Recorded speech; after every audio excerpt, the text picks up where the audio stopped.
আমাৰ কাৰণে ভাল পৰ্যটকৰ লগতে মানে যিবিলাক নতুন নতুন হোমষ্টে ৰিসৰ্ট খুলিছে তেখেতসকলে এটা মানে অল্টাৰনেটিভ লাইভলিহুডৰ এটা ৰাস্তা দিয়ে গতিকে আমি আশা কৰোঁ পৰ্যটক আৰু টুৰিষ্টটো যিমান বাঢ়িব মানুহ আমাৰ ইকনমি ডেভেলপ কিমান জীৱ জন্তুৰ সংখ্যা বৃদ্ধি পাইছে হয় ভাল জীৱ জন্তুৰ সংখ্যা বহুতখিনি বাঢ়িছে আমি আগৰ পৰাই কাম কৰি আছোঁ দেখা পাইছোঁ আগতে মানে বেংগল টাইগাৰটো খুব কম চাইছিল বৰ্তমান বেংগল টাইগাৰবিলাকো বাঢ়িছে টুৰিষ্টটো ভালকৈ চাইটিং পাই আছে লাষ্ট মাহত টুৰিষ্টটো চাইটিং ভাল পাইছে এইখিনি সময়টো অলপ টুৰিষ্টৰ কাৰণে অলপ মানে সেই হয় মানে ঘাঁহবিলাকৰ ড্ৰাই হৈ আছেতো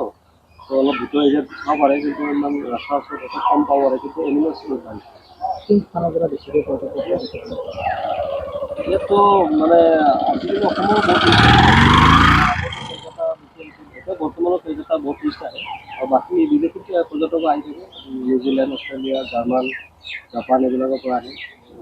লাষ্ট ইয়াৰ চাইনাৰ পৰাও আহিছিল জীৱ জন্তু বেছিভাগ হাতী ৰাইনো তাৰপিছত আপোনাৰ বাকলো এইবিলাক বাইচন এইবিলাক দেখা পোৱা যায় বিয়াৰবিলাক দেখা পোৱা যায় তাততো বহুতখিনি লাষ্ট মাহত মই কৈছোঁ লাষ্ট মাহত সদায় বেংগল টাইগাৰ চাইটিং পাইছোঁ সেইটো আমাৰ কাৰণে বহুত সৌভাগ্যৰ কথা আৰু ভাল এটা চাইন হয় মানস মই এতিয়া আপোনালোকৰ মিডিয়া থ্ৰুদি মই সকলো অসমবাসী ৰাইজক মই আহ্বান কৰোঁ যে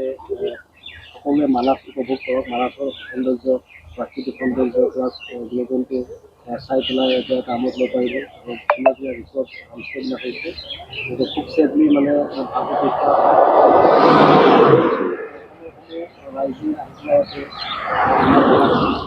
আৰু মানসক মানে এক্সপ্ল'ৰ কৰিব লাগে যিকোনো খবৰৰ বাবে যোগাযোগ কৰক আমাৰ এই নম্বৰত 9181 307 221